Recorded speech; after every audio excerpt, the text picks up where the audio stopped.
we're going to focus on Appendix D, Statement of Work, which has, of course, the Surface Water Compliance Determination Plan and the infamous Surface Water Management Plan.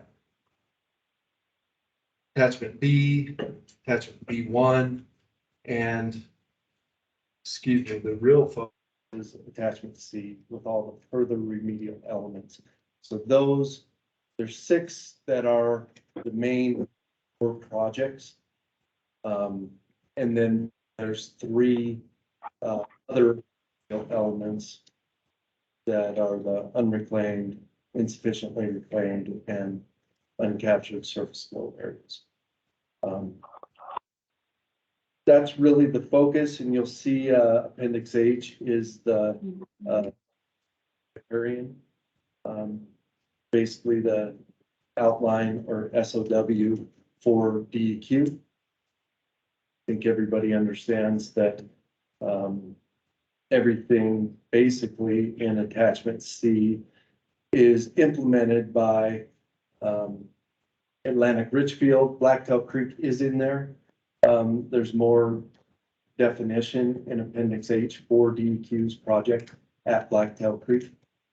So it's Blacktail Creek is contained in several different places.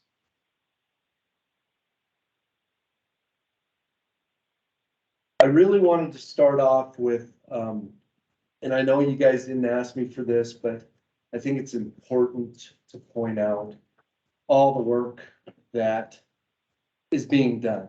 You know, we've heard, I've heard, I've gotten phone calls. I've heard, you know, nothing's getting done, and it's just not true. The 3 further remedial elements that I'm talking about: insufficiently reclaimed, unreclaimed, and the uncontrolled surface flow areas. You know, there is so much remedial design, remedial action that is happening right now. It's been happening for the last 2 years.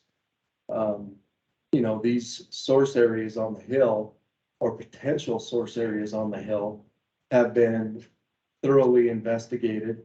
And if they exceed the action level, then they are capped and then moved over into a BRES site, or a Butte Reclamation Evaluation System, basically an O&M of the cap on these areas that still have mine waste. And there's upwards of 40 currently. Is that right, Eric? Progress now? Well, no, I mean total. BRES sites? No, insufficiently reclaimed and unreclaimed. Yes, there is closer to 50. Okay, so right around 50, and they're still coming. So one of the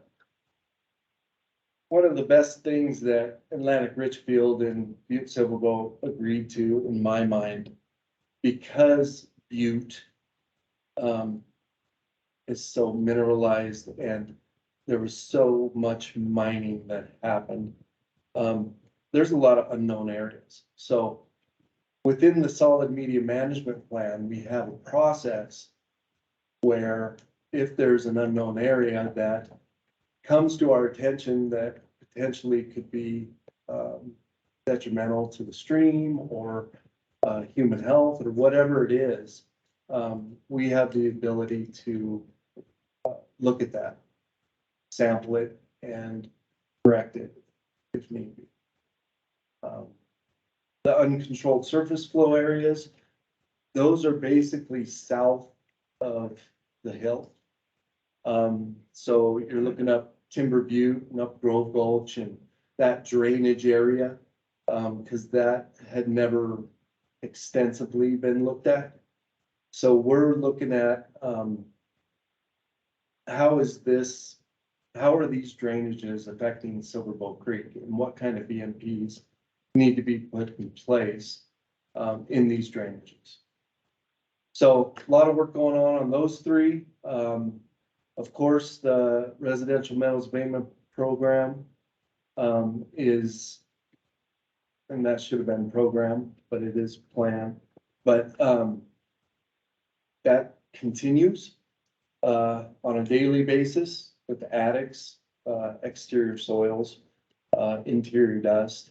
And then, as you know, it's a multi-pathway program, so, if certain triggers come up, we'll also look at lead-based paint and potentially, lead pipes. And then the Butte Reclamation Evaluation System, again, that's basically an O&M system, operation and maintenance system, in the long term to make sure that vegetation is established and established well, so there's not any kind of erosion. It also contains many stormwater features, for control and management of stormwater.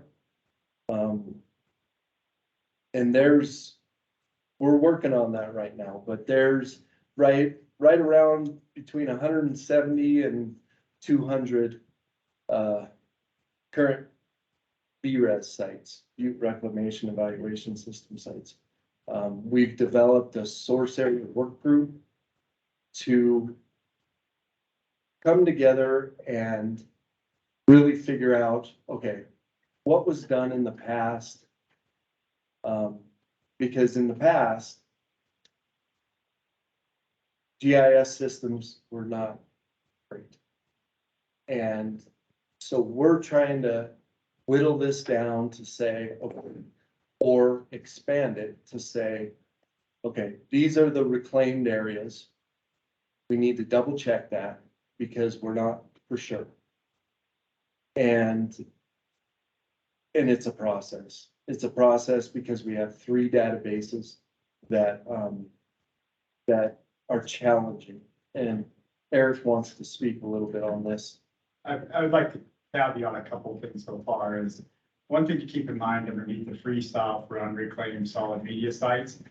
In the CD, there is about 50 that are listed, but that one is not a finite number. That goes to the solid media management program where anything can be up for evaluation in the future. So just referencing the 50 is not 100% accurate. They were what was known at that point in time. And the keyest point in regards to the BRES sites, what we started to notice is the early work was done in maybe some smaller areas that in these sites were encompassed by further remedial work. So the number is a little bit dynamic at this point in time, because that's what we started to see is they may have been a small area done in 1992, but then a larger area was done that encompassed the smaller area. So the number is fluctuating as we're working our way through this. It's not that we don't necessarily know 100%, it's just things have been morphed and changed and gobbled up by other sites.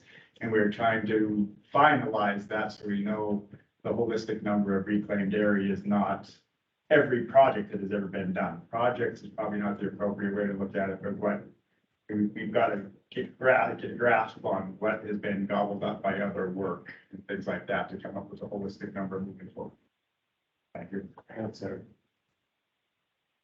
And then, of course, the groundwater collection systems, the ones that are in place now, water treatment plant, mine waste repository, institutional controls, O&M, and other remedial elements. So those are all ongoing.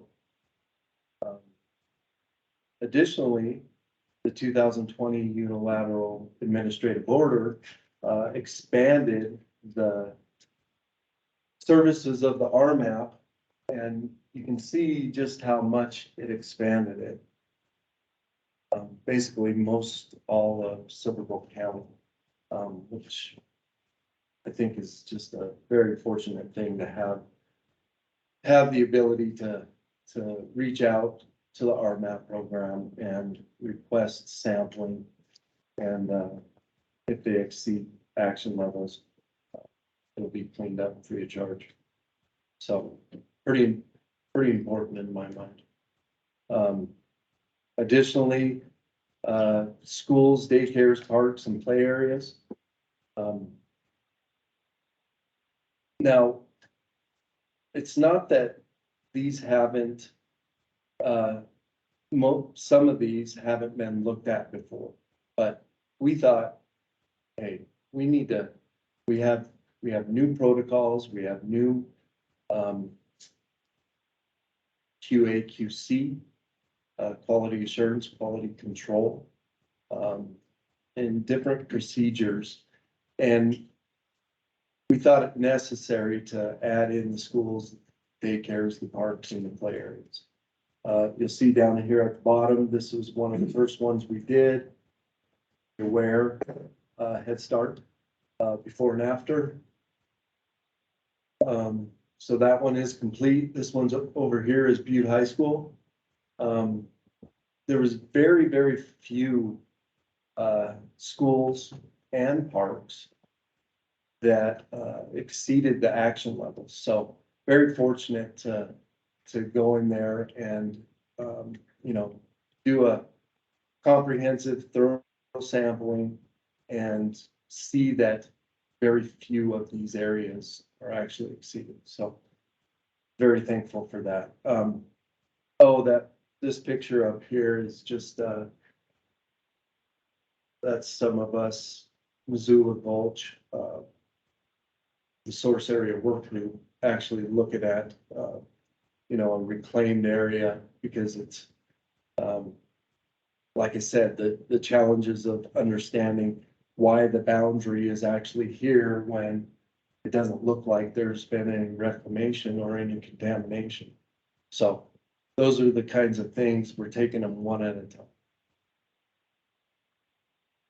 So again, I spent a lot of time on this, but I thought it was important to point out just touch of all the work that's being done. And, you know, I could go on and on about all the work that's being done. So this is just touching on it.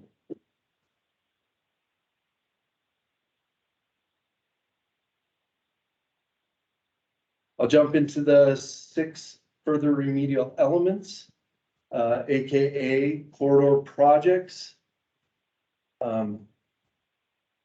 There's a couple more up here, but here are the 6 main ones in the consent decree attachment C. Northside Tailings, Diggings East, Grove Gulch, Blacktail Creek, Buffalo Gulch, and Butte reduction works.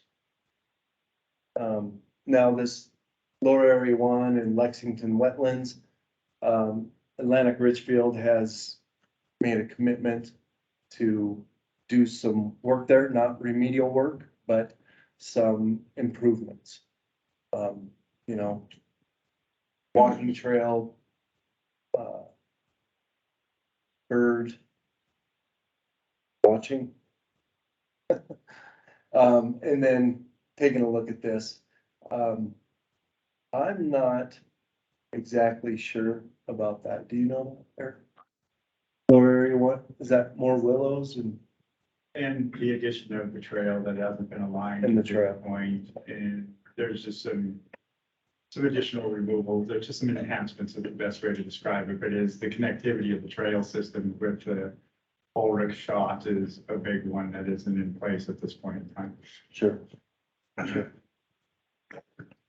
So these are the main 6 corridor projects. And of course, all remedial design and action is subject to approval by EPA in consultation with DEQ. So we are reviewing word for word with our small army.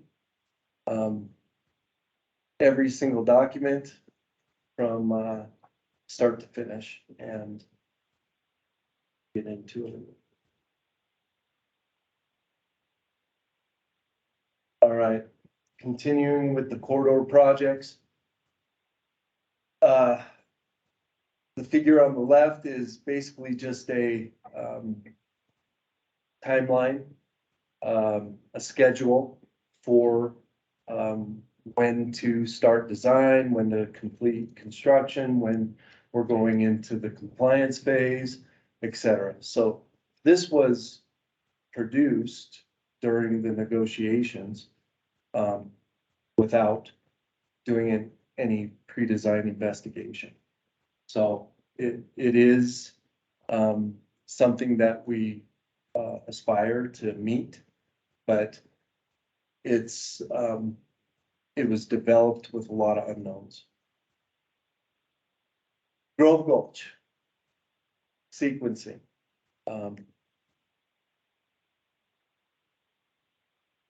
I think I said this at the last meeting, but I'm gonna say it again because we would all love to start uphill and work down. But it's just not realistic. Because of the different challenges. One of the things that we want to do is we want to work on these projects in sequence and make sure that we're not just working on one at a time, right? So we'll be more efficient if we look at all of them. And, you know, Atlantic Richfield, they have many contractors and they have different contractors on different sites. They only have 2 in design right now. When remedial action comes up, I'm not sure how many they're gonna have. So Grove Gulch, here's the sequencing. As of right now, it's not set in stone. But Grove Gulch is right about at the 95%. It hasn't been submitted formally, but it's very close. We're expecting it to be this month for the remedial design. Buffalo Gulch, 60%. That's really close, coming in December currently. Diggings East, 30%. Northside Tailings, 30%. And what we're really gonna try to do is for Diggings East and Northside Tailings is to do them at the same time. And there's many reasons for that. They're directly adjacent to each other. They're, you know, there's gonna be different haul routes and different, there's just many reasons that I can't think of right now, but it's really the proximity to each other and the haul route, and basically they tie into each other as far as stormwater from Northside Tailings to Diggings East on a overflow. And then Butte Reduction Works, I would say Butte Reduction Works is our most challenging for the remedial element. It's a corridor project. You know, you have lots of slag, lots of unknowns. And it's, you know, you're moving a creek into a spot where there has been waste for over 100 years or over, you know, that is. Okay, the Gantt chart on the left, what's I'm sorry, my eyes are old. What's the top row right there? Yeah, it was Is that, supposed each to, one's a year? it was What is that? design work plans, remedial design work plans. Sure, but like, as the row across the columns, what are those years? Are those? Yeah, so this is 2020, 21, 22, 23. Kidding me? You've got a 30-year to move dirt in a 1 mile fucking corridor? Well, we're not just moving dirt Yeah, you for are. one. Apologize for my outburst. I can touch on that a little bit. A good portion of that, the shakedown period that's required before the cracker, which is a remedial elements construction completion report, can be submitted, and before BPSOU would be taking over the long-term O&M. Big part of this was that we wanted some assurances that they would operate the way that they're supposed to and some time to learn how to operate them effectively and appropriately. So that's the big, long gap is post completion, but pre-sign off. Thank you, Eric, for your clarification. Appreciate you. Thank you. Thank you. I apologize for my outburst. So can you tell us, so it looks like the most things end, right, and what that date is, and so is that like the end of kind of construction? Right? You know, where you see the 3 lines end, and then you have that long line. Yeah, and that's the compliance determination period. Yeah, but is that, am I right, is that the date? The 28th. It's the 28th, and that's when these projects will all be done. That is what this is showing. Projected. Have those numbers moved a little? You know, for some projects, so this, again, this was developed during negotiations. Grove Gulch is actually ahead. Okay. At 95. So what I can say is that all projects aren't, but some are. So for the all project date, is that, what's that? What are you thinking for a date on that now? Well, this says 28, Okay, but our current, the Gantt chart that Atlantic Richfield has been producing and the unknowns, and I'll get into some of those okay, challenges, has moved that needle by a year or two. one more quick question. So Grove Gulch is like going this Spring. spring? This latest this summer. If they address the comments.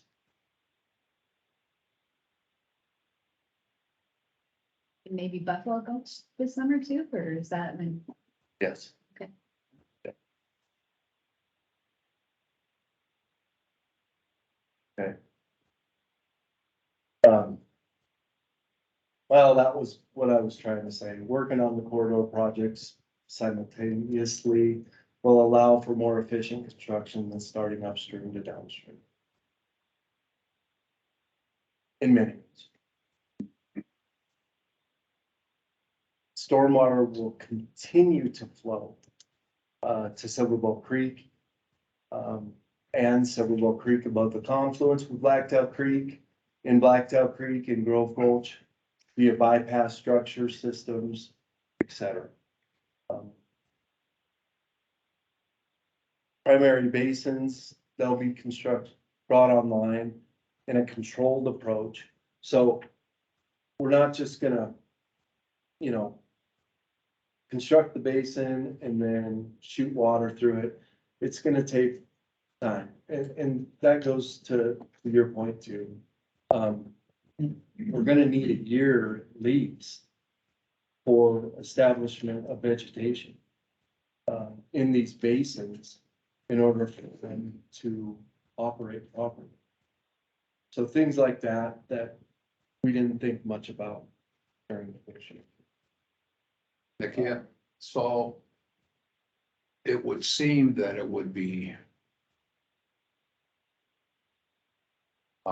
important to catch this stormwater in these basins, and it would seem that construction of these stormwater basins might be something that would be a primary concern before you do the rest of this work. I mean, if we're going to control the stormwater to some extent, wouldn't it make sense that those stormwater basins all are in place?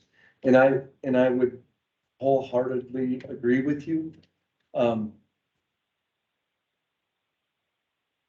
But the water that's coming now is gonna be doing the same thing. And the water that's coming now, there's rarely an exceedance. So I agree. Let's, let's do our best to get the basins in. Let that year, but again, we need to keep working on the other projects.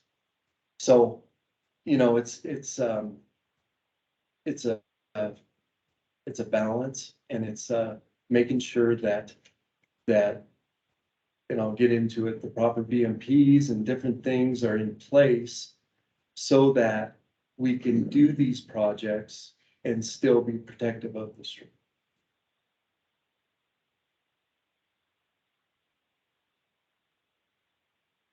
BMPs, a few examples. And then the construction dewatering, water that exceeds variances will be managed, conveyed to BTL, Butte treatment lagoons. And the surface water variance standard will be protected. Now, we haven't, we didn't figure that out in the negotiations as well. So design teams are working on, putting together those variances. We've been looking at, you know, Milltown had a waiver, for construction. We're calling it a variance because it's still gonna be protective. It's still, it's gotta meet some, DEQ standards and things like that, that the consent decree requires.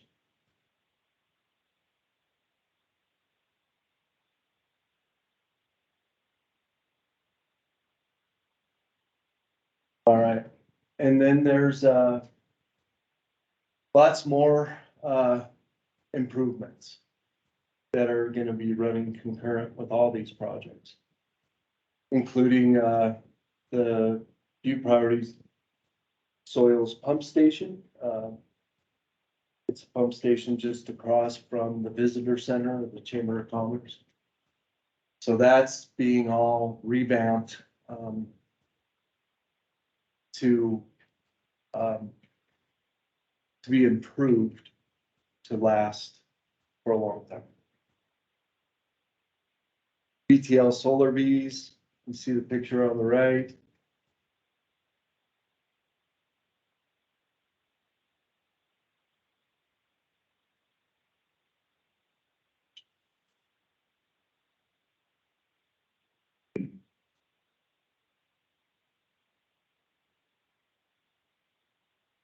You guys still hear me on the phone? Yes. Yes. Do I hit end there? On your screen.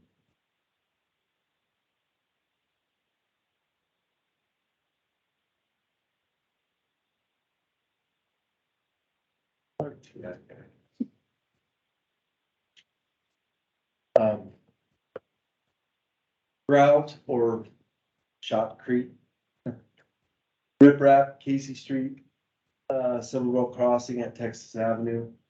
And then Silverbow Creek above the confluence improvements. You know, we heard a lot from the community about, improvements on that, and, Atlantic Richfield committed to, getting rid of that nasty, fuchsia or salmon colored Shot Creek up there at Texas Avenue. So that, and then the end land use, maybe some of you were involved with, you know, those workshops, visioning sessions for the end land use in this corridor. Lexington wetlands, commitment from Atlantic Ridgefield. And then, you know, extensive ongoing monitoring for everything. And then the coordination and community engagement. I just wanted to touch a little bit on this. You know, coordination and communication hasn't always been that great between agencies. And so I just wanted to, you know, maybe you weren't aware of this, but a couple weeks ago, principals met down in Denver. And with Casey Becker, my administrator. And we talked about that, that was one of the biggest topics. And so, I don't know, maybe Chris will talk a little bit about this too, but, I thought it was an excellent meeting I came out of there with a new inspiration to, make sure that coordination is happening, communication's happening, so that everybody has a voice, everybody has input to what's going on in the town. The other piece of that is, early on, I made sure that CTEC was involved. And the reason I kind of was strict about CTEC is because they are a community group that is funded through EPA. And they have scientists and experts, and they have a technical advisor that can represent the community, but be a part of the design group. And my hope has always been that there would be more involvement with CTEC, for the community to bring their concerns to CTEC and listen to CTEC's technical advisor on the updates on the design process, the remedial process, and have the technical advisor bring that back to that group in some way. So that's the community engagement piece, along with, we have Dana Barnicoat in the audience. He's a community involvement coordinator, been around. And we have a community involvement plan. Atlantic Richfield has a community engagement plan. And there's just so much community engagement. When I first signed up for this job, I didn't realize it was gonna be like 50% community engagement. But you know what? Why are we doing this?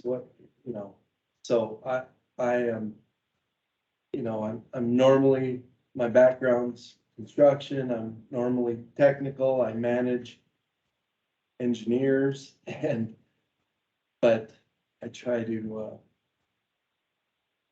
I met today with an 88-year-old man, Frank.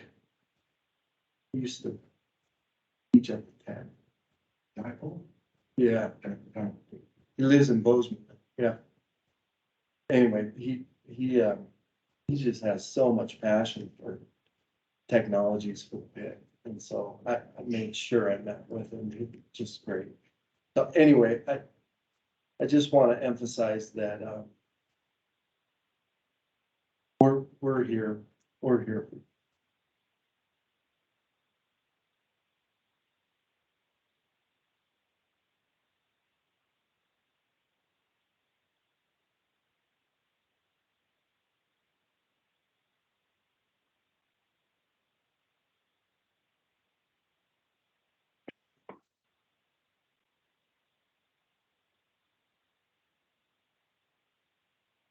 Just using the arrow button.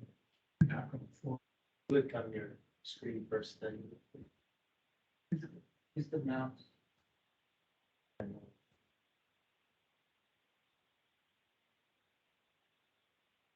Down there.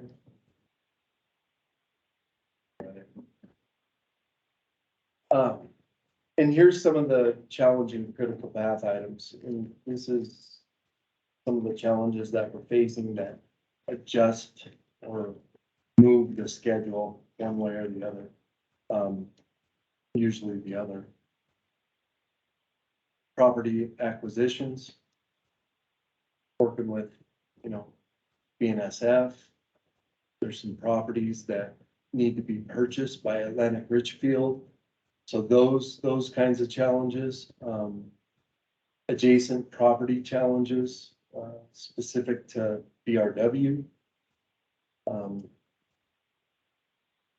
BRW needs to have a pump test, and there's some challenges with, working directly with Northwestern Energy.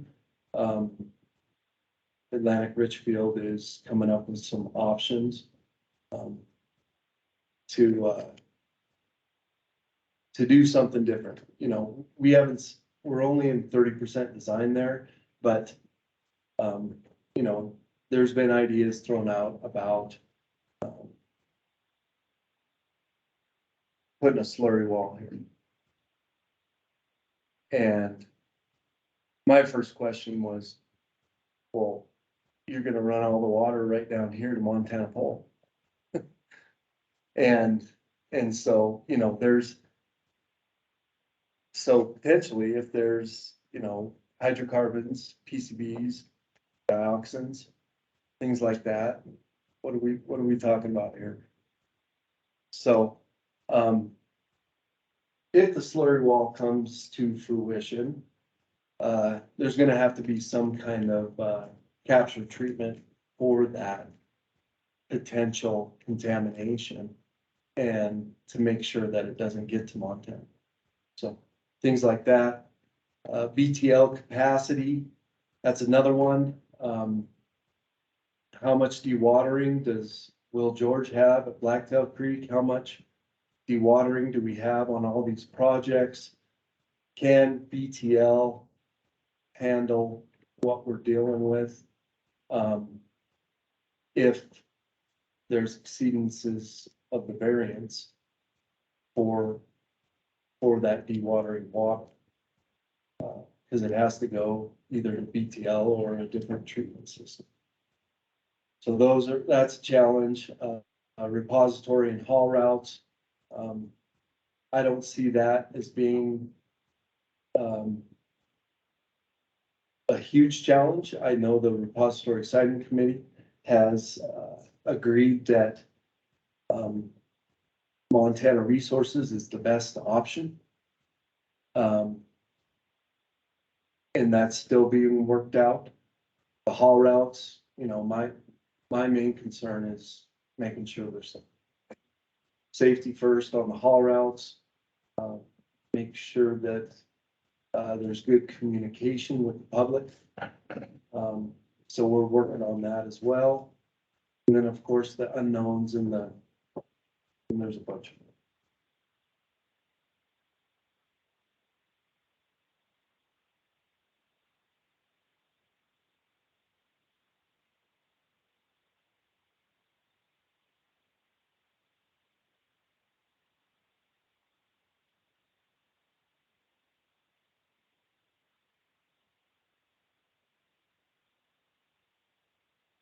And then other activities, basically other activities, I just put up West Side Soils here.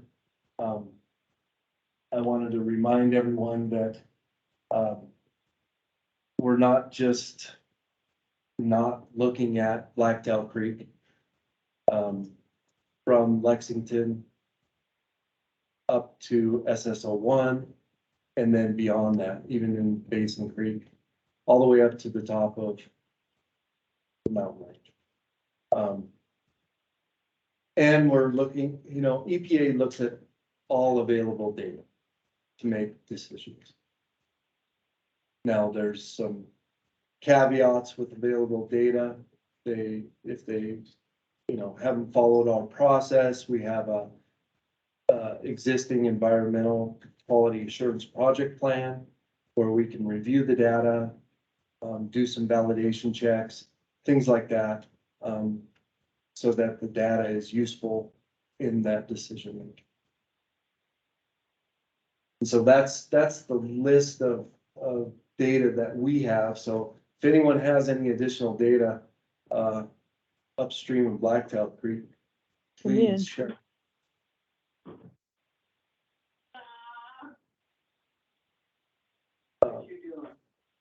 Then the diagram of the Bell smelter. Um, just a little bit of information from what I know. You know, I know the bellows smelter didn't operate very long. I think it was a year and a half, 2 years. And, there was a reason that it was carved out of Butte priority soils. Recognize your voice, you talked to him before. Nikia. It's about the. Right click that mic and mute it too. What's that? It's not, it's the phone number. Yeah. You should be able to hold it down. It's muted. No. Yeah. The guys around. There you And go. just go down to one that's live buttons. No, but you could do it, but you could probably do it. on yours.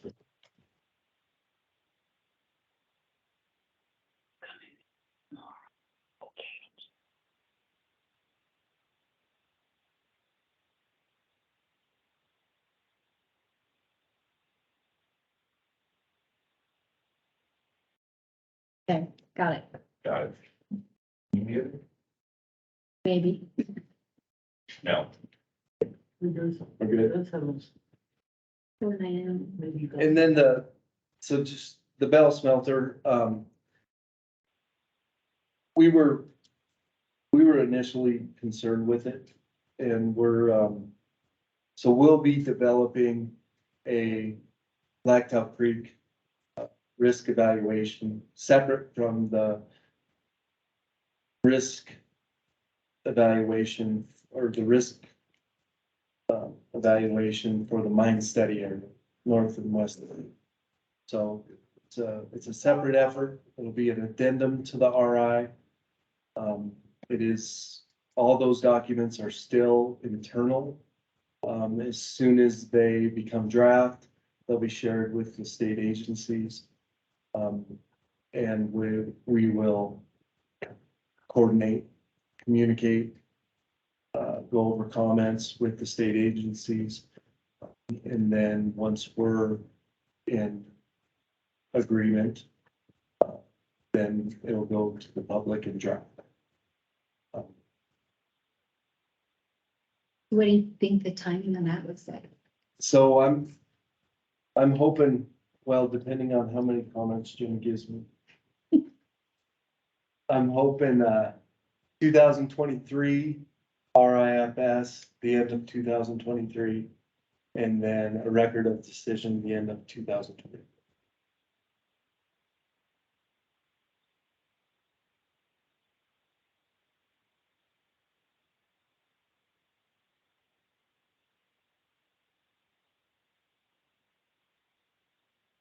And that's all I have. All right, thank you. I think we'll go ahead and open it up for questions. We'll do questions from the council first. Go ahead, Bill. Last meeting, somebody had made it, I don't know if it was Butte Silver Bow or whatever, had said that when they put in the Holiday Inn there and then Ace Hardware and whatever else that they had removed, I don't know how many tailings or whatever that they had removed there. I talked with somebody who was involved with that whole transaction and everything else, and they said to the best of their knowledge that what had been done there was that nothing had been removed and they had brought fill dirt in there and backfilled in there so that they could do that. Furthermore, they had to pound pilings down for that hotel about 30 feet into the ground. And I'm just kind of curious why I'm getting, different information. So I could take that. Can you do that? Yeah, I was the one on site. Okay. And what there was is we had them, there is a field of ingots, very similar to the Parrot smelter ingots, and we had all of those removed, and the top layer of material that they had to take off for doing the pilings work was not taken to the repository, but the ingots were directed to the repository, and we made the recommendation of the top layer that they had removed to get to depth for the pilings not be utilized on site because there was higher levels of copper present, and that it could be utilized as fill in another project not in close proximity to the stream, and that material was then removed from there and taken to Pioneer, not made Centennial Concrete, and utilized as a fill source and materials for their operations. But there was, what they excavated did not remain there. It all left, but not directly to the repository except for the ingots, because it was not over all of the criteria, but the copper was concerning at that time, and they were amenable to not utilizing it, and the Solusos from Centennial Concrete took the soil materials, but the ingots ended up with the new miners repository. And I had the oversight on it and watched it daily for a few weeks,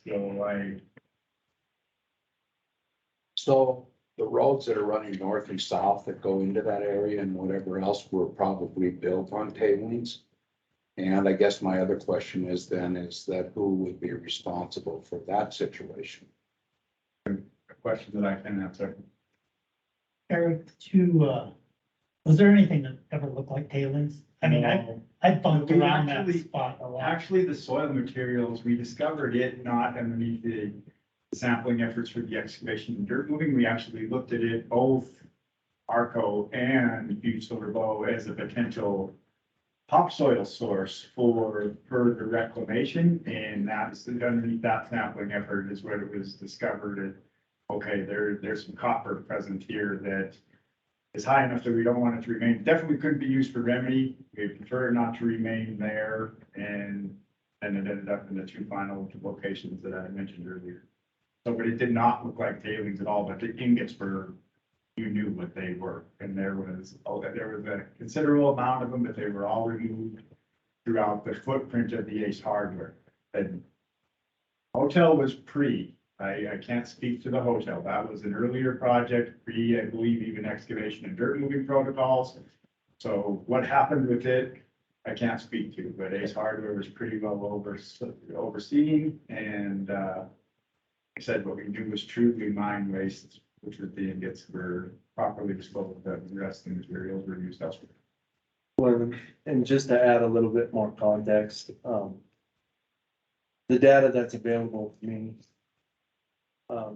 that I've seen, would not exceed the waste identification criteria in table 1 of the consent. And I'll admit, I think it was a little overzealous on my part with the soils aspect. I was pretty new at that time, and it's just the fact that there was copper, it'd be a little jumpy and ask them to take it also. I remember going down there before they did, when I found out about the Bell smelter, I haven't gotten kicked around in that whole area before the hotel, before Holiday Express, and there was definitely slag. I couldn't find anything that ever looked like tailings. Yeah, and I didn't see anything through the whole excavation that I categorized as tailings. It's just like cold slag. Well, I remember the ingots, and then there were just big chunks of slag. Yeah, quartz slag. They didn't make granular slag. There wasn't tons of it.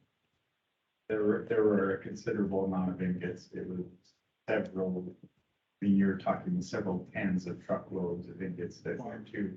And actually is a benefit to them because they couldn't raid with them if they were kept hitting like a big boulder and pulling them up. So it was beneficial to their project and to the environment, for lack of a better way to describe it.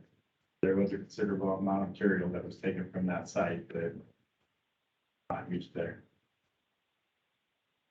Thank you. So in the RIFS process, how much are you going to do additional sampling through that corridor then? And, or are you looking at, mainly those reports that you called out that have collected data all the way through there?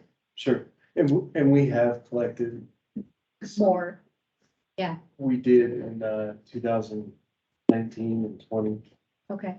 I think even 21. But I'm not gonna say no to that.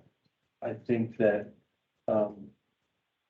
what I can say is that if there's a problem that rises to the level of needing to be addressed under Superfund, we're gonna collect more data and figure that out. But let's wait till this Blacktail Creek memo comes out, work with the state, and then I can report on if more data gaps need to be filled. Just gonna yell too, if folks on the phone have questions, if you want to just raise your hand, we can go ahead and call on you. And with that, I think I'll just go ahead and open it up to everyone for questions. Anybody else have questions for Nakia? Yeah. Yeah, so I don't know if this question is relevant today, but there are action levels that were set specially for Butte that are higher in general than national action levels for certain metallic contaminants. And, you know, as time goes on, EPA adjusts from time to time. It's national action levels. Is that going to, if, you know, if EPA drops the action level for lead, the national number, is that going to cause a relooking at like Butte's number, which is a lot higher? Or are those totally decoupled? No, it's going to have us take a look at that, for sure. So, but not at this time. No, right. Yeah, so it's based off of site-specific data. I'm sure you're familiar with the lead model and the bioavailability, all the inputs that go into this model for site-specific. And early on, we did studies with pigs and animals to determine what the bioavailability is. And so we came up with this site-specific action model. Now, I don't know a lot of details. My toxicologist, Charlie Partridge, is involved with that. So I can't say too much because I don't know. But I guess what I can say is that I'm concerned about it.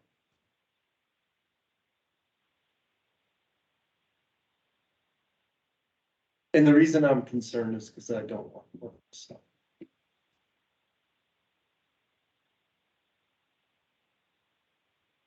Could you give us a little more information on, you talked about doing variances for water standards during the construction. Could you, give us a little detail on that process and what that's gonna look like? Yeah, so state has really strict standards and we negotiate them. We didn't negotiate them. We consented, everybody consented to using the state total recoverable, and then there was a waiver for copper and zinc to dissolve, federal dissolve. The variance will be protective, and I can't say exactly what those numbers are gonna be, because we haven't worked them out. What I can say is that, in the SOW B1, attachment B1 to Appendix D, if you look at 3.1.1, it talks about the ability for us to work to develop a variance. And so that's the importance of this coordination, involvement with CTEC to make sure everybody's on the same page, make sure that variance is done. So is there, in that process, then is there a process on the backside to ensure that that's not contaminating stuff that's been cleaned up already below it? Do you go back and sample that afterwards, or how does that work? Well, in my mind, EPA's mind.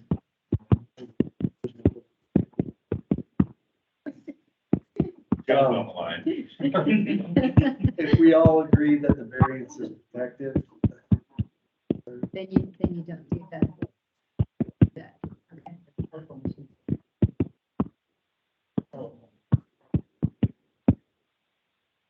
Maybe ask them to mute Yeah, themselves. you can just ask them.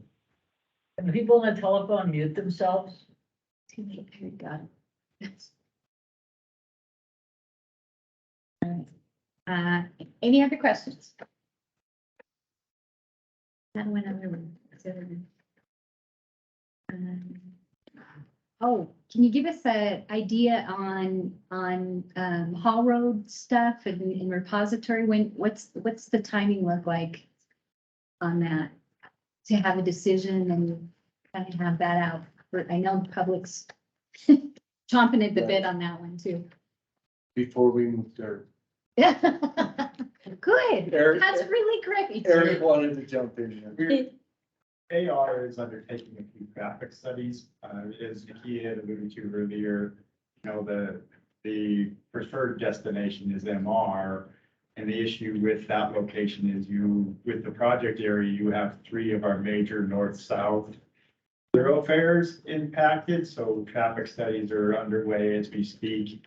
And the impact study for businesses, schools, and daily transportation. Soon as those are complete, we'll be able to advance that forward to the siting committee. But right now, we're trying to find the least impactful, most effective, where you can move the most waste in the shortest amount of time without, I mean, it's going to impact everybody in the community in one way, shape, or form through the duration, but we're trying to minimize those impacts as much as we can. And that is kind of the holdup in regards to haul routes is, and it's a tight location. I mean, we don't have the best interchanges and locations that would be the quickest hauls. So it's been a very difficult process to figure out how to get this out of the center of our community to an area that's on fringe of the community, if you will. And with those 3 major thoroughfares being wrapped up into the project area is just adding to that difficulty. So that's where we're at right now. We're just waiting on the results of those impacted traffic studies so that we can kind of figure out which of the known routes. I mean, we have routes already kind of determined to be studied, but which one is going to be the most effective in regards to hauling and least impactful to the community. So that means that it hasn't been decided then that it's gonna be truck hauling? It is really leaning that direction, but not 100% decided Okay, that it will be truck. We have to consider, we've seen the Gantt chart earlier, we don't want that to grow, and there's limitations with rail. I mean, rail seems to be one that comes up quite a bit, but our middle yard is small. Carl Avenue, Lexington Avenue, South Main, whatever you want to call that area of the middle yard only allows for a total of 10 cars. It doesn't go to the final resting place with MR, so then you have the hauling to there, the loading of the train, drive the train to MR, unload it, reload it, take it to the repository location, which all adds time. So we're trying to weigh all of that because the longer the duration is, the more impactful it is to the community. So it's very cumbersome and very difficult, but really none of the options are off the table, I'd say at this point in time, but it is definitely leaning where trucks would be, street legal trucks would be the most efficient approach right now. and then if you're using street legal trucks, then that increases your time to, The haul capacity of the street legal trucks. right?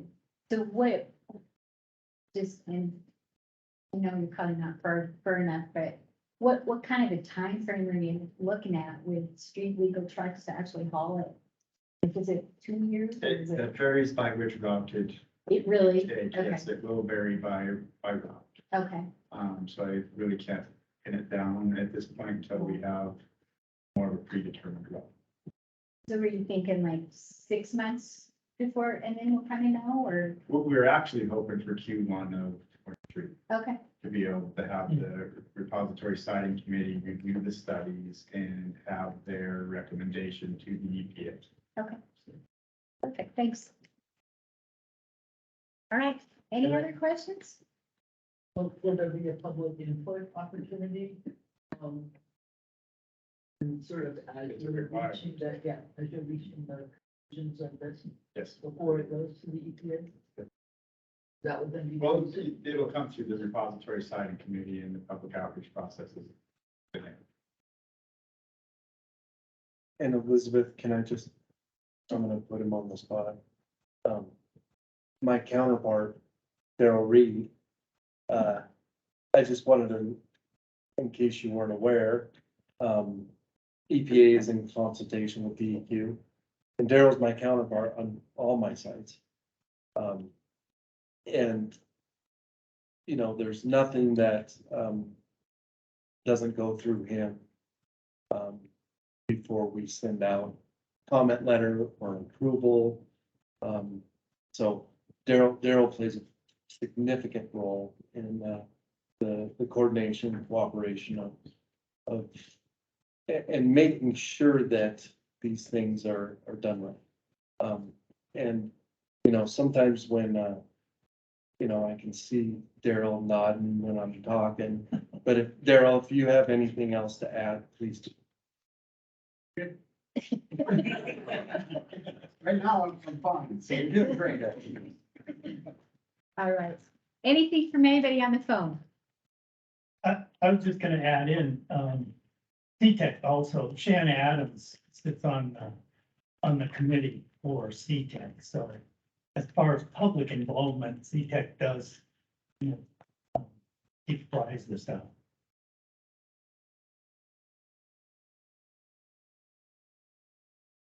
I think you're off the hot seat. All right, thank you. Thank you. It's supposed to be Appreciate it. 25 minutes. Well, we had a little, you know, IT problem. All right, I think, we've got DQ, we've got Director Dorrington here tonight.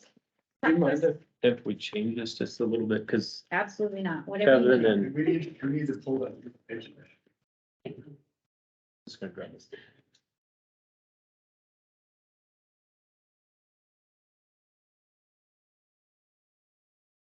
Yeah, I think- Wow.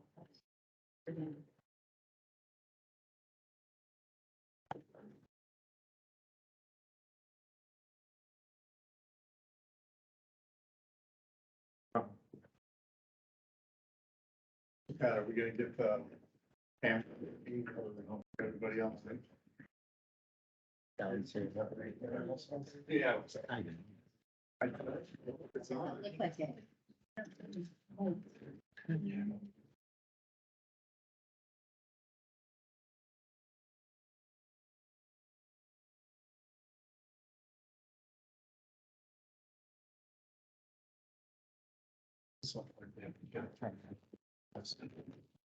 Sorry.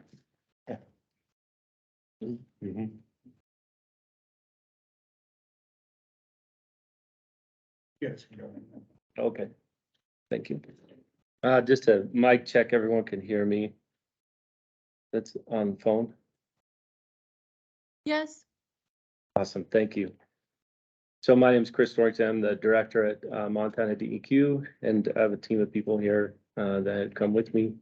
I think you've met Will, was the project manager for Blacktail Creek, and then Kevin Stone, who's our PIO, community coordinator. Amy Steinmetz is here as well. She's the division administrator for Waste Management Remediation Division. And then Daryl Reed, who's already been introduced, who's an expert on anything related to our work here. Thank you, Chair Erickson, appreciate it. And also flexibility of the council, because I had to miss the last meeting and then bump you guys one date to accommodate this. While you'd think session started in January, it really doesn't. It's alive and well right now. So then lots of work going on. First, I think I just want to kind of set the ground that BNRC and our other partners are here, NRD and EPA for sure, but not, that is not the full limit. You guys are, you guys carry wisdom that we need. And it's an important, you're a very important voice in our projects. I look forward to what I think will be, a better path forward than where we are right now. I think, we hit a snag in some of our communications, but I don't think that's permanent. And I think as Nakia said, we were in Denver talking about Butte at the impetus JP, and we had a good meeting. It was a good long discussion, and we came out all saying the same thing, which was to better communicate and collaborate and honestly give each other deference. So where we weren't present, allow the other person or let our agency, the other responsible party, the opportunity to answer the question themselves. I believe that EPA should speak on EPA's behalf, and that's what I'd ask for us to. So our commitment is to come to meetings. I initially commit to 2 a year. I don't know that we need every quarter. I know you guys have active work every quarter. If we need to come every quarter, we can certainly do that, but I know that our project update cycle, there's not a lot of live work every 3 months, but we can certainly be here if it's beneficial. So I want to make that commitment. The other thing is just to say and reemphasize that you guys have a key voice. You have experience here. You live here. You have families or generations that are here. You have businesses here. And I think lending your voice early in a timely fashion and adding your expertise into our project cycle is really helpful. Having said that, we also have a distinct role, just as EPA does, just as NRD does. DEQ has a distinct role, and in this case, so for Blacktail Creek, which we'll talk a little bit more, by we, I mean Will, we have a distinct role, and this project is ours. So where we talk about the limit of what we can do is still governed by the CD and our responsible charge to deliver a project. It's not lost on me that the dollars matter, right? So we need to do a good job of the project, deliver on schedule and on budget, and the rest of that money then is allocated to other projects here in the area. I want to cover the financials really quick, just so you guys know. It was one of your bullets, but I pulled it together. Actually, Amy pulled it together. Thank you, Amy. The fund number, so that everybody's kind of on the same page. We issue by, the reason I give you the fund is because we're going into the session, and this fund is part of what we report on. So it's Fund 08059. And that's Butte Priority Soils. Per the CD we received, DEQ received 10.5 million on 12/9/2020. We received 10.4 million on 12/17 of 2021. The current balance of the funds that we hold is 21 million. We've spent $170,000. That breaks down into 92,000 spent on spectrum engineering for planning and scoping. Questions related to that, Will can answer. 74,000 currently spent on salaries, benefits, and other, and then some money spent on travel, postage, and other operating costs. I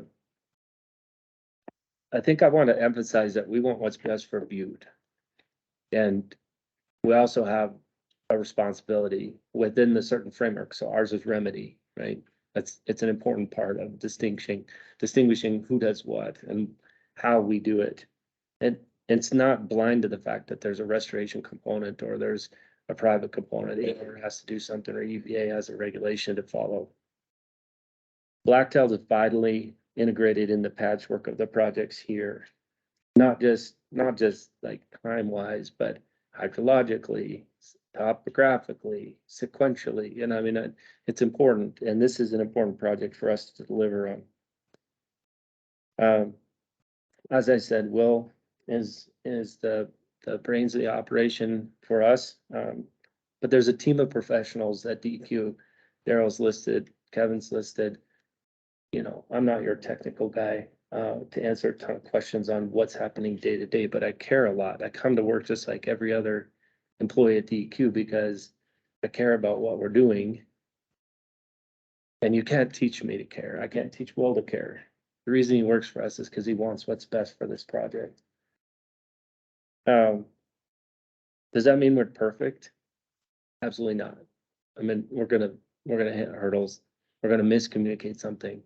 We're gonna bump into something, especially where opinion is involved. Where restoration and remedy don't agree. But where we identify the friction right now in that Venn diagram of what's best for Butte, we know it's coming. That friction is overlap. We know it's there and we're going to handle it like professionals, respectful of each other's role and respectful of the time and the commitments that we make. It's also not lost on me that no one forgets a promise. No one forgets words that said, here's what we're going to come and do. And so I don't want to give you a whole bunch of promises. I'm gonna say we're gonna do good work and clearly communicate it. And where we screw up and screw up's a big word, where we have hurdles, we're gonna tell you about it. We're gonna say why. The future state that I see for all of us is similar to what we came out of the Denver EPA meeting room. Where I think we can respectfully and transparently communicate. I see you guys having a key voice in what we do. I don't see you having control of what we do. And I think that's critical to know. Influence, but not control. I think, as I said, we can commit to being here often, as often as you need us, but I would commit to twice a year again. And I would like, again, to emphasize the informality of our communication. We can come to these meetings and we can say a lot of things. We can answer questions that are on point. But the day-to-day work is the more important part, and the communication that we have with one another on a daily basis is more vital than this meeting. I appreciate y'all. I know you guys take time. I drove down, we took time at night. It's important to be here.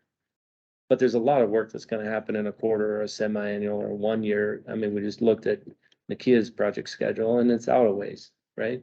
There's a lot happening in those interims. And so my ask is that you guys participate just as Will's gonna participate and Kevin's gonna lead an effort and participate in the informal side that touches on the phone or the meetings that happen in between this, in which we respectfully listen, gather input, and then we go and do. And it's not lost on me either that we have to go do. So our follow through on what we're going to do in a project is important. So we're going to commit to timelines and financial carefulness, our caution that we adhere to a project schedule and a budget. But our follow through is really critical, not just at Butte, but across all of our profile of work. And if I have an IT person, I want them to come in and do great IT work. But in Butte, we want to do good projects and we want to be a good partner. We want to be safe and protective of our remedy and our project that we have. Sequencing matters, right? So what we do and when. And the last thing I would emphasize is just caution about what scope looks like. I kept emphasizing it in Denver. People talk about finishing a project, but it's not, it isn't. Okay, so what do you mean by finish? Is it when iron stops moving and the grass starts growing, or is it past the vegetative uptake period? Is it past a water monitoring period? Is done doesn't mean done until we talk about what that scope is. And it's really important that if we're talking about dollars spent on scope, so Blacktail being X million dollars for what? And it's critical for the what, because it might be more $1 million than you think it's going to be, but we haven't agreed on what the scope is. And so that is critical for not just for Blacktail, but for other projects that we work together on and respect each other on, that we understand scope matters and we're going to follow through. And so with that, I think I'm going to turn it over to Will. Will's going to give a quick update on the status of where we're at for Blacktail Creek project, and then you guys can ask questions. Thanks, Chris. Thanks. That was great. Appreciate it. My update's short. We are still, me and my team are still working on developing a plat and a work plan related to the pre-design investigation. We are hoping to get that in this winter, early next next year, and then try to get the field component on that before spring. And just to remind you, those major objectives going into the PDI is there's some kind of key pieces missing before we can kind of hit the ground running with the new line. One of them is understanding the vertical and lateral extent of the wastes within the project boundaries. And the other big one is dewatering components. Those are two kind of big question marks on this project to be understood before we can really start wrapping our head around how are we going to remove this waste. So those are the kind of the key components that is going to be kind of coming up with this project in the next 6 months or so. Yeah. Great, thank you. Questions, I guess. Thank you very much. You bet. I guess I just, as far as the council is concerned, I'd like to make just a quick statement that Sure. we were chosen by the governor, now almost what, a decade ago? That's, yeah. We're getting old. To manage how, just to make recommendations on how this restoration money is spent in Butte. And I would say that, not to toot our own horn, but we've taken the job really seriously. Yeah, no, We live here, it's our community, Mhm. and we've had these meetings now for 12 years and had, people come and say, hey, what are you doing? Why are you doing this? Mhm. You should be doing this, or different things. Yeah, for sure. But it gives the community a chance to be a voice in what's happening in their own community. And the reason that that the governor formed this committee when he did was because the community of Butte had been through Superfund for 30 years and felt like they didn't have a voice or anybody at the table. And so I think that's when, so what we would really like is just, we want that transparency. We want to know what's going on with the project. How's it working? Where's the money getting spent? What are the issues? We want to know that stuff. And I know sometimes you come across community committees that don't want to know that stuff. That's too much information, Mhm. but we do. Rarely, to be Yeah, honest, that's it's, good. yeah, That's good. to often know. people are engaged, yeah. Yeah, that's good to know. Well, it's your own community. Heck And yeah. so, Mhm. so really that's, I think when we started getting frustrated was, when we were asking the questions, then it was just like, well, we're not gonna tell you that. Mhm. So that kind of stuff was, part of the issue, and we want to be part of the solution.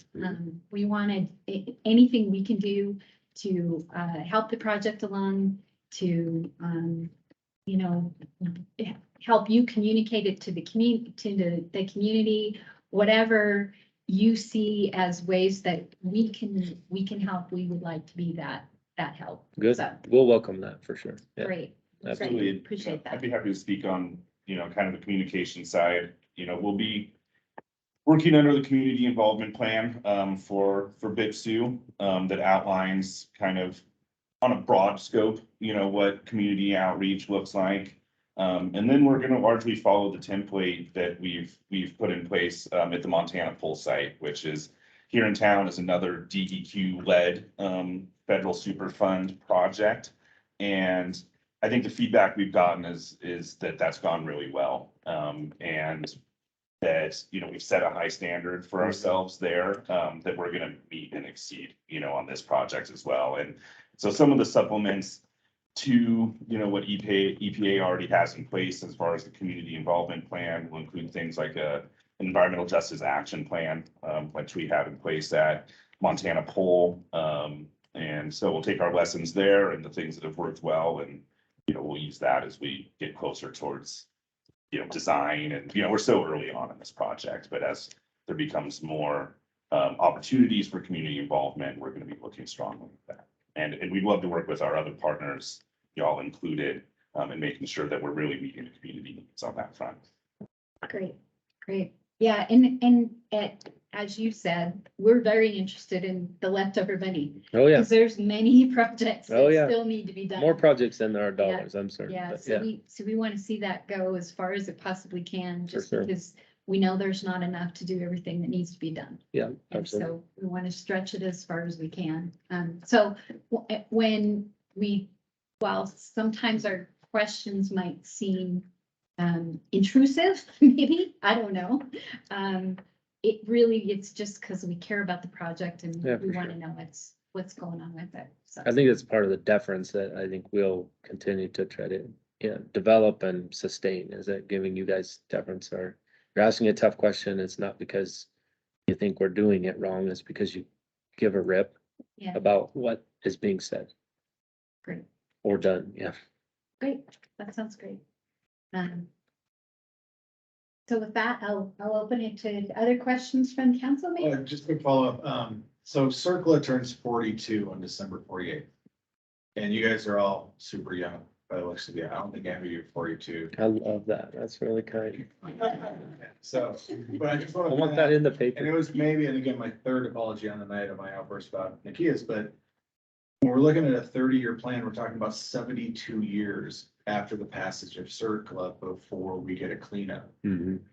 The mining that actually happened in Butte that is leading to the damage we're cleaned up, that the core, group or ratio of damage that happened was only about 30 to 45 years. Mhm. So we're talking about a cleanup that's longer than that for literally dirt. There needs to be a little more pace. I'd argue it's not just dirt, but yeah, And I hear that argument. I'm in the one water of for kids who sure. grew up playing it. So Yeah. I actually have a real, I can taste it. yeah, I bet you I can can. taste it. And I guess I don't want my kids, and I don't want my grandkids to taste it. So Yeah, we right. talked 72 years on a cleanup, Mhm. which is longer than the damage actually occurred. We cleaned up Love Canal 4 years. And that was a lot more toxic site than here. Mhm. We cleaned up a lot more toxic sites in here. And I think the general consensus of the community isn't so much that good work hasn't occurred. Per, Nikia's comment, good work has occurred. It's the timing that's allowed to happen to get the work done is the general consensus of the issue that we have. Yeah. So that's our comment, is that you guys are going to, in all likelihood, retire, maybe die before the cleanup's done. That is. It's a little dark, John. That's pretty honest. Just food for thought. Yeah. I mean, but Circle is older than most of you guys. Can I respond to that? Please. So I guess the key thing that I held on to there is that, you grew up in the waste, you interact with it. We also mentioned that you don't want your kids to interact with it. I suppose that's the key thing that I'm hanging on to what you said there. Why, while this may seem like it's kind of going slower than you want, it's all in this sake of making sure that it's done correctly. So that your grandkids aren't playing that. So I don't make a hasty decision with a new design just to push it out the door and things are left behind. You close a door that can't be reopened and things are just left there. So when that facade washes off in 10, 15, 20 years, your grandkids are playing in it. We want to make sure that we're doing a cleanup that's protective of human health and environment for all citizens of the state of Montana. So that's something that I'm really conscious and passionate about. So it's just. Thank you. Ricky has something to say. Yeah, and I just want to make sure that everyone is on the same page when it comes to what the use project is, what the corridor projects are, versus my first slide about schools, parks, daycares, playgrounds, residential properties with the human health. We're talking about completely separate things. The use project is for the environment or the street. There's not a human health risk there. These corridor projects, Diggings East, Northside Tailings, they've been sitting there. There's not a human health risk there. The residential properties, and that's why we lose track of all the work that's being done. And then going back to what Chris was saying about what's complete, well, we're gonna be in O&M forever. We're gonna be here. My predecessor will be here, making sure that these things that we put in place are maintained in perpetuity. So I just wanted to point that out, that we're talking kind of on a different spectrum when we bring up our kids, because I'm passionate as anybody. I'm a grandpa. And it's, to me, it's the most important. Thank you.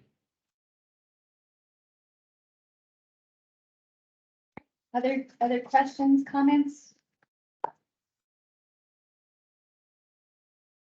Anybody on the phone? I don't want to monopolize, but I just have two quick ones. Are we, when you have the scope of work and stuff done, can we see it?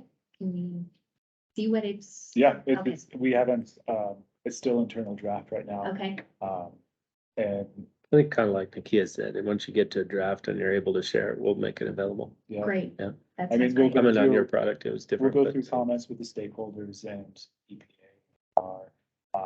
And then, you know, me and Kevin will work with Julia and Eric to kind of, before we get boots on the ground, machine on the ground, you know, press release, kind of tell the community what we're doing.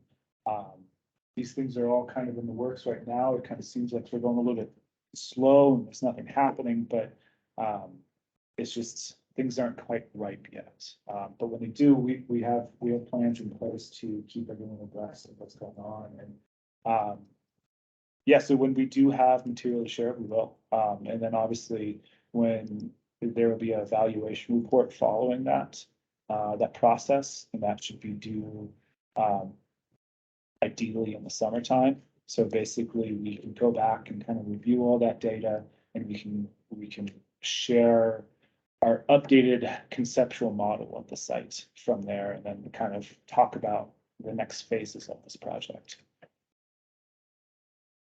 And we are planning some outreach around the actual sampling events, because it will be somewhat disruptive to trail access and some things like that through the area. So we are working on communicating and coordinating with BSB on planning around that.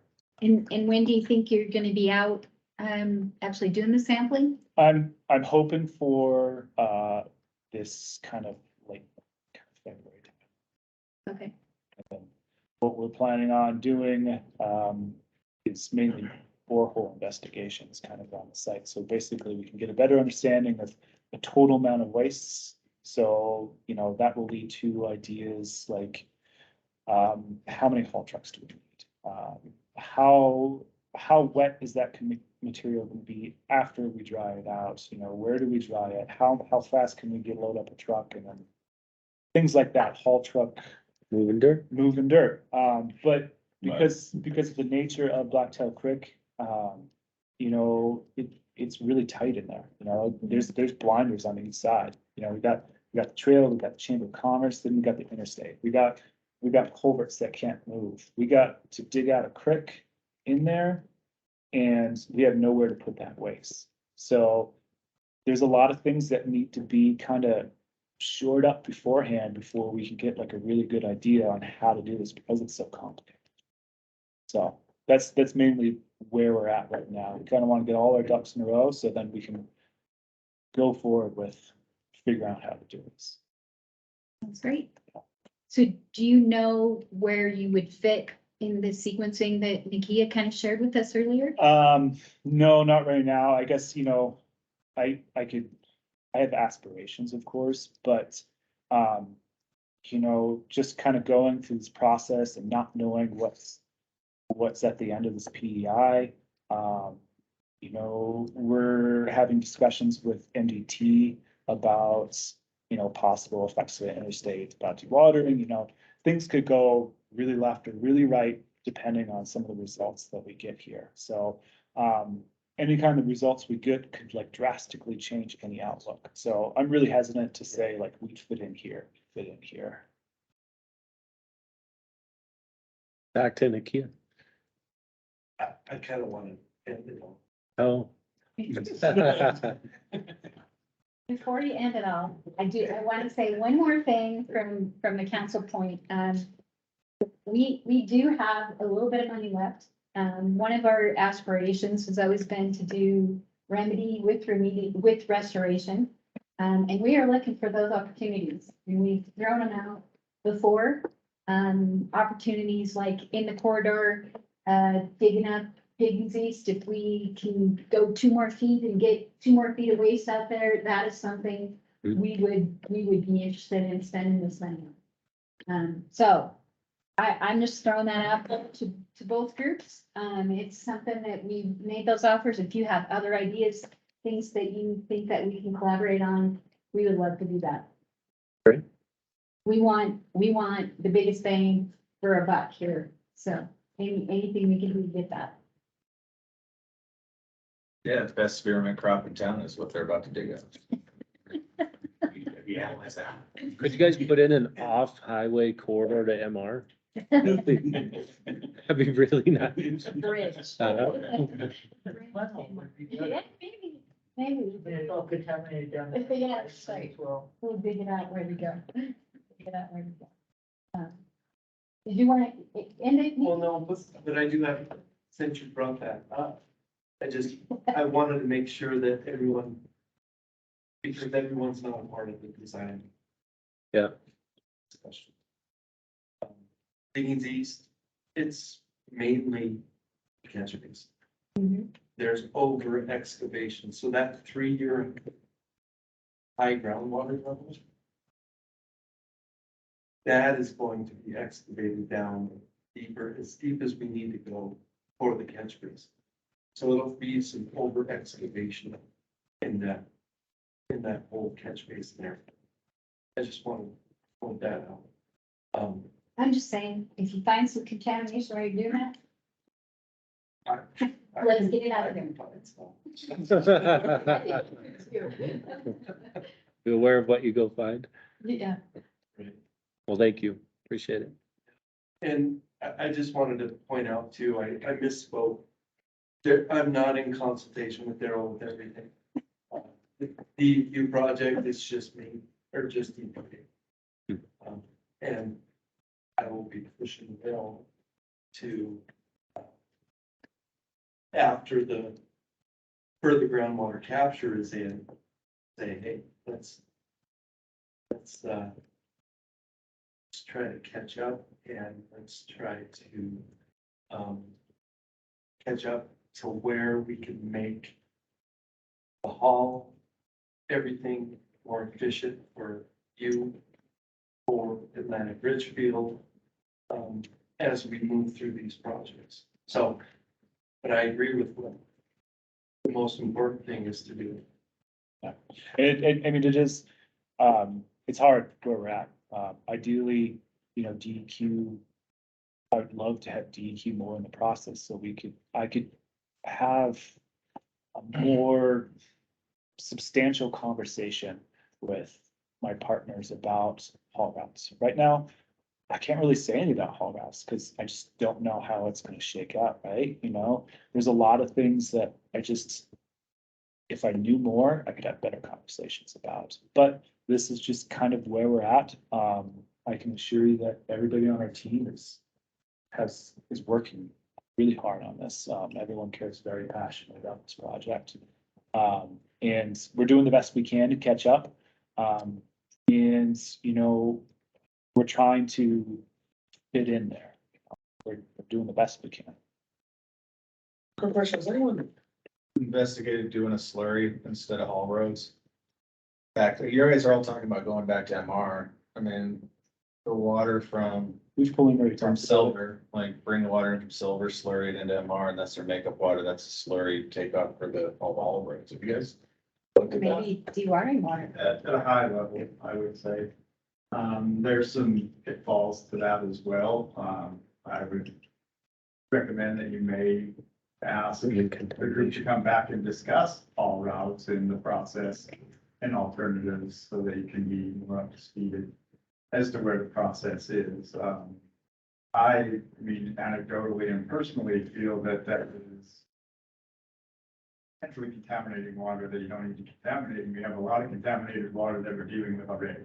Well, I was just talking about their makeup water, as soon as they put their makeup water in, they contaminate it, so, because we're just aging it on the way. We're getting a little bit into the weeds. No worries, no worries. There's some exemptions in bevel definitions that add some difficulty to that scenario. But it has been discussed, it has been looked at, I'd say, not quite as high as the 10,000 foot level, but there's some pitfalls with it. But I would recommend that that might be a good topic for discussion at one of your next or upcoming meetings. Sounds great. So, I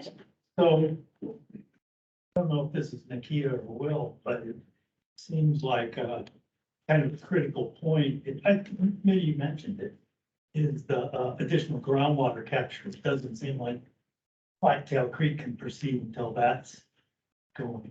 Do you have any idea how long that might be? Wild guess? So Atlantic Richfield is currently working on the groundwater model where we're all involved with. That is a priority, that is a focus. As you know, I think the consent decree, specifies. Some might say, we will do everything we can to get it in place, but I'm under the interpretation, my interpretation is that it needs to be in place before Blacktail Creek is dewatered. To provide that support, to provide that additional protection, and to make it more efficient. So yes, it'll be in place and we are making it a priority. Joe, that's a good question. I think, what people have to consider here is there's 4 basins being installed and all 4 basins capture contaminated sediments. 2 of the basins also capture contaminated stormwater. All 4 basins are upstream of this project area. And they're being installed and they were negotiated because they need to capture contaminated sediments.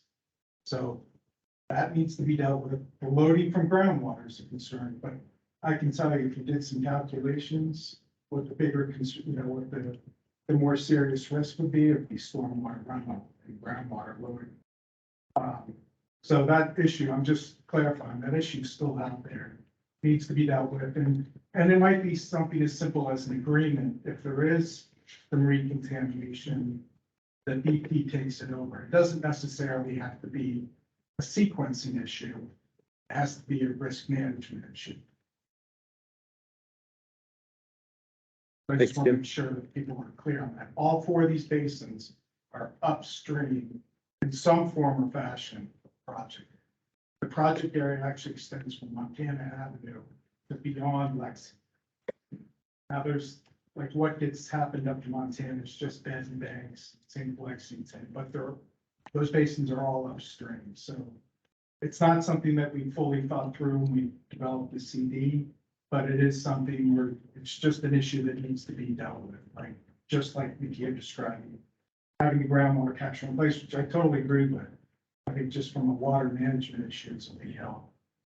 And from a contaminant loading issue, it's also, sorry. So You're not passionate about water in Butte, are you? I don't live here, so I'll always be like, I'll always be an outsider. But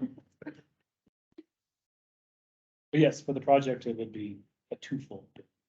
One, preventing any recontamination, and two, I can piggyback on that dewatering. Obviously, we know, I mean, all you have to do is look at aerial imagery of the area. It's all popping up right there. Dewatering is gonna be a massive effort here, so any help that I can get, I'll take it. Idea. Thank you. Great, thank you very much. Yep. Thanks for coming. Can I have one question? Of course. Yeah, no problem. I was on the NRG board, on behalf of Clark Government Oh, for 12 years, from 2009 to 2021. And, you know, you take a look at this. I brought it up very early on, because I am a future. And I remember bringing it up in the meeting. wait, what do I need to label you? Yeah. It's like a Martian. Yeah, I got you. No, but Elizabeth? I look back at it and on the record, we brought it up several times in our report. The interstate backup to the Parrot tailings many times, and then, and God rest his soul, Rob Collins, who had a couple battles at times. When we know we're gonna use that streamside money somewhere, why don't we give it to the BNRC or the Blacktail to clean that up?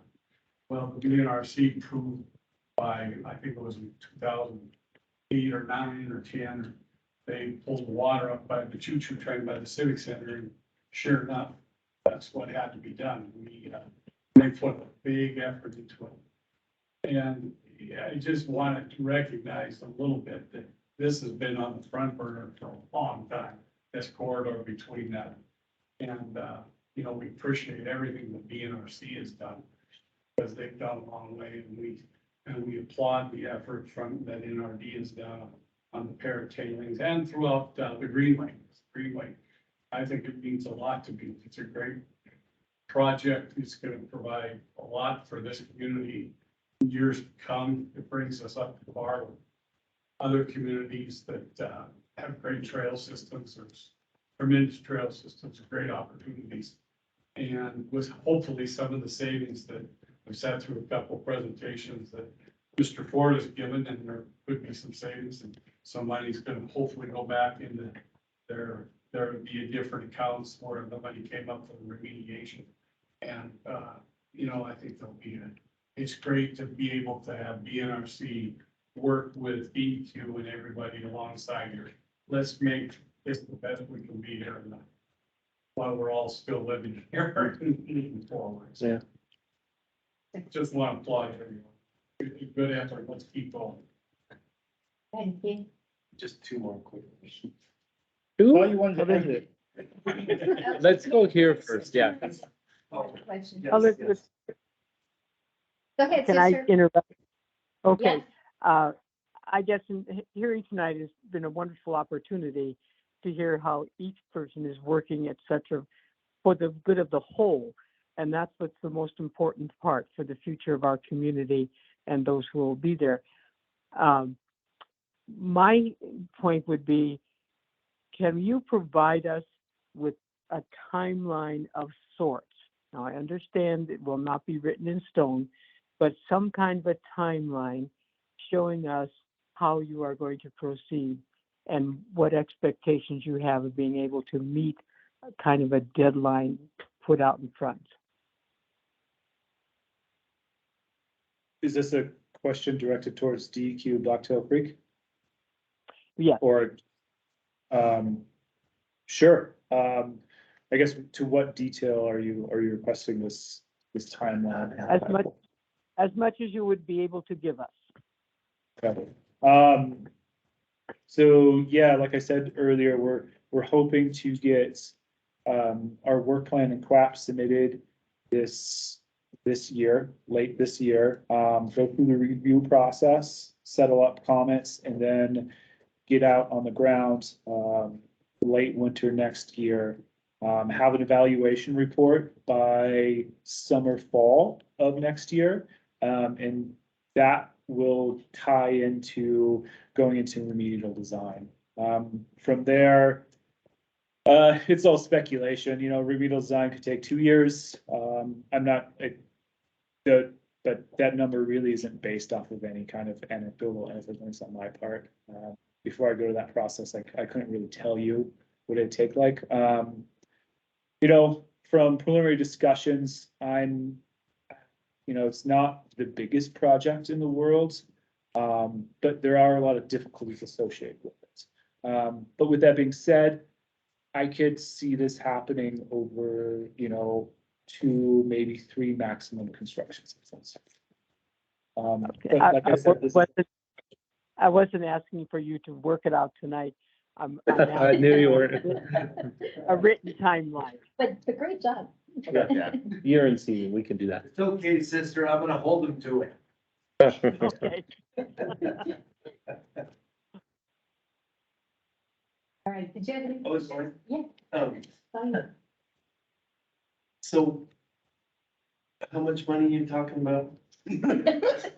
Restoration? We have a little, we have a We have little. enough to dig up more.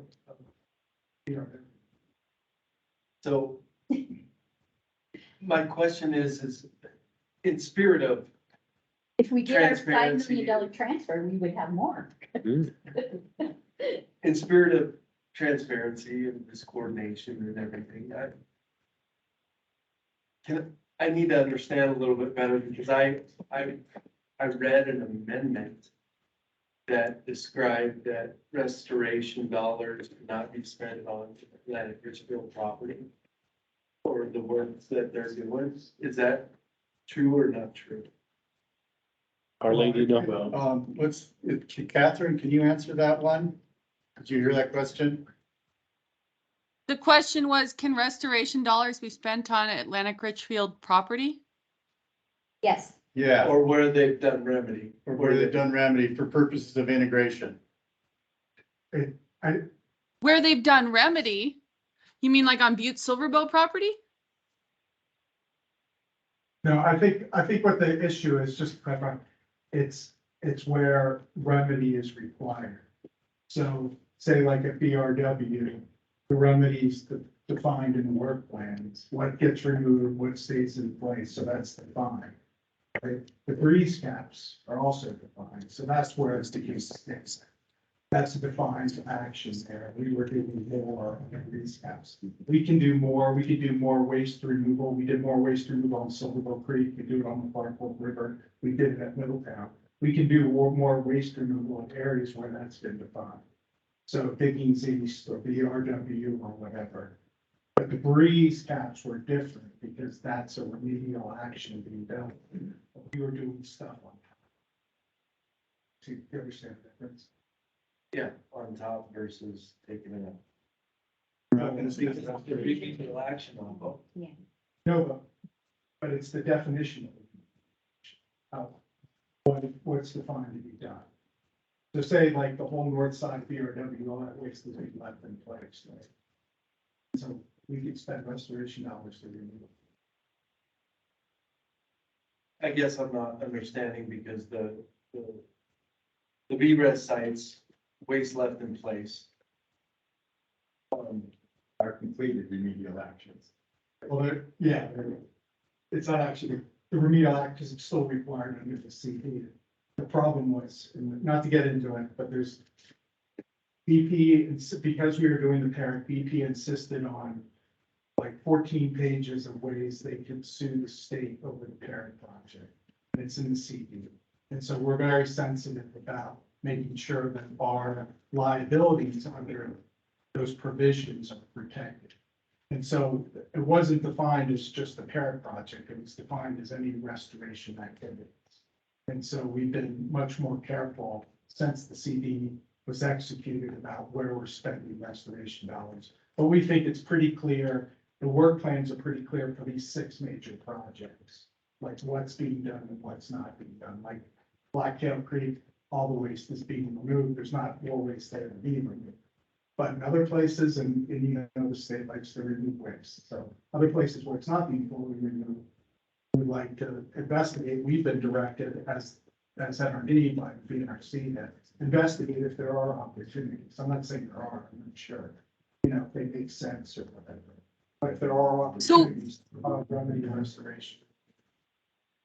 And Sorry, Kat. Nakia, are you asking about so there is language in our restoration plan that says we are not supposed to spend restoration dollars on remedy. And so if we are going to combine restoration with remedy, like on an unreclaimed site or whatever, then there is a process that we have to go through, like before we can do re-veg there, to make sure that we're not substituting restoration funds for what should be paid for by remedy. But I'm not aware of, I'd have to go back and look at the restoration plans to see if there's anything as explicit as we can't do restoration on Atlantic Richfield property. I mean, we certainly can do it on Butte Silverbow property where there has been remedy done. I mean, we spent restoration dollars on BRWs when we did all that pitting, right? We did those pit excavations to delineate the waste. I mean, that was restoration dollars on BP's property and where remedial action is going on. I mean, that was before the CD. But Yeah, I think, and I think we see good and opportunity. actually, And I'm just trying to, you know, pull out what are the options here for the amount of money, which is. I think, can I just step in with one quick? I want to pull this back a level and just speak to a broader point. You know, one of the things, and I appreciate Chris's comments about us all working as stakeholders and coordinating better. You know, you'll hear from our program, you've heard from our program time and again, you know, that we would like to be at the table and be part of development of remedy and implementation and design and so on. And the reason we are doing that is because we have been charged by the governor and with the recommendations of the BNRC to take what restoration monies we have and try and integrate it with remedy. That's a very specific component that's called for in CERCLA is the integration of remedy and restoration. And as Jim indicates, where the state has done it before, in all those other sites, it's the overall end result is a better result for the site, for the people in Montana. So that's the broader point. It's just what we're trying to get to is a more transparent and ongoing and effective dialogue and constructive dialogue at this stage of the game where the decisions are being made that then get laid in for the future. So I just wanted to kind of make that broader point if I could. Yeah, and I Harley, I appreciate that. My thing is for this Butte Hill is covered with BRES sites, and a lot of properties are owned by Atlantic Richfield. And what I'm not understanding is that if restoration says, okay, we're gonna provide this funding to put in some trees or shrubs to you know, stabilize the soil or, you know, for restoration to bring. Why can't that be done? I don't see any reason or how that would affect a cow. Well, there's a bunch of issues that unwrapped there. Some of them are legal, yeah. But we do think that statutorily, that stuff is required. What's that stuff? Woody vegetation, trees, bushes, native vegetation for these recaps. It's already required under the ROD and the CD. We think that's already required component of BP, and we are not statutory allowed to use restoration dollars for what's required in the PRP. So I'm not going to get into all the other legal components of the paragraph 96 and stuff that make breeze different than say BRW or digging disease. But I think we've written that down and we sort of vetted that. I know you'd like to, you know, it's easier to use the restoration dollars on those caps than even require BP to do it. But we think that the requirements already in there. So. All right, let's go ahead and, I think we've got one more and here, Aaron Hathor is gonna talk to us a little bit about land use. Get there. It'll be very short and sweet.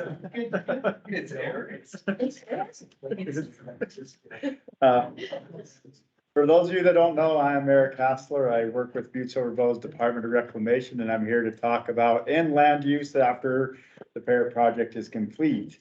And really, in a nutshell, we don't have any pre-canned determined end land uses for the 2 developable parcels associated with the Parrot project, where our initial intention, and still is our intention, is to go through a process that BPSOU has in place that is known as developers packets. And that means it's an open slate that anybody could come in and propose end land use or a development on either of the 2 sites associated with the Parrot. And it will be vetted through a committee at BPSOU to determine if it's in the best interest in the community. One thing that we are interested in it is that it kind of meshes with the use in the area, something that would potentially enhance, like the civic center area would way out higher than something that wouldn't. And so there is no predetermined. We've had a few groups come in, I wouldn't say a few, a couple that have already had some proposals for the area, but they have both backed out. An example was KOA of America wanted to expand to the south side of the Parrot and use the trail system for connectivity to their existing location. But that is, ownership is transferred and the new owner is no longer interested in an expansion. We'd like to keep it as small and quaint as he has it, but right now it's an open book. I mean, we will entertain anything, and we would, request, speak to your colleagues, speak to your friends. If there's something that the community would like to see, we'd like to know. But there's nothing predetermined. We have the ribbon that will be left in place for the Restore Our Creek and then the green areas. And then we have the ET covers that will go into a maintenance program. But beyond that, like I said, there's nothing pre-canned, predetermined for an end land use. It's an open book. So the process will be through developers packet. Any questions? In the essence of time, I can cut it really short. Perfect. Okay. But yeah, please, reach out to your colleagues and contacts. And if there's anybody interested in a couple bit large parcels in the civic center area, send them our way. Eric, do you know how large the parcels are? Yeah, 3.5 on the north and 7-ish on the south. Yeah, it's like, Yeah, no smelters, right there. well, that's what we're hoping for. Yeah. One that does ingots and poured slag, preferably. So other than the smelters, any restriction on land use? It's owned commercial. Yeah, what is it? It's mixed use is what I believe it's zoned as, so. Butte zoning is a different animal, but that gives you a lot of variability. So I mean, there could be anything, and we, would entertain even a housing development on the south side that would fit the neighborhood that's adjacent. I mean, there's just, like I said, again, it's an open book. We have nothing predetermined. We've had only a couple interested parties to this stage, but it's also not in a, we're not quite to the stage in the project itself where it's, I don't know really how to describe it. Desirable, I would say, is the best way. The current condition makes it hard to realize what it could be going forward. Once it's complete, I think that'll be completely different, and it's a great location for, who knows? Could be a hotel, could be youth have sports center, indoor sporting complex. Yeah, it's wide open. So Is anything that Jim's team's doing in the way that they do it would be more beneficial to an end use? I think we covered all that from the beginning. I mean, Right. infrastructure's in place, curb and gutter. Really, we have taken, utilities are there. All the way across. It's like you're saying, compaction's good for whatever we want to build. there. Compacted for building, backfill. There's no piers, like we don't have to do what we did with Holiday Inn on. No. Oh, It's sloppy down. That was all well vetted before the project was ever started. There's no questions. I'll let everybody go home. And thank you. Thanks, Eric. Thanks, Eric. Thanks for sticking around.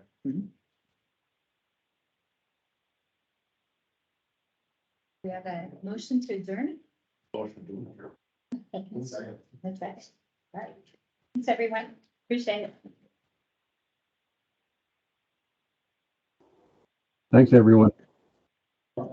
Thank you. Thanks, everyone. Thank you. Take care.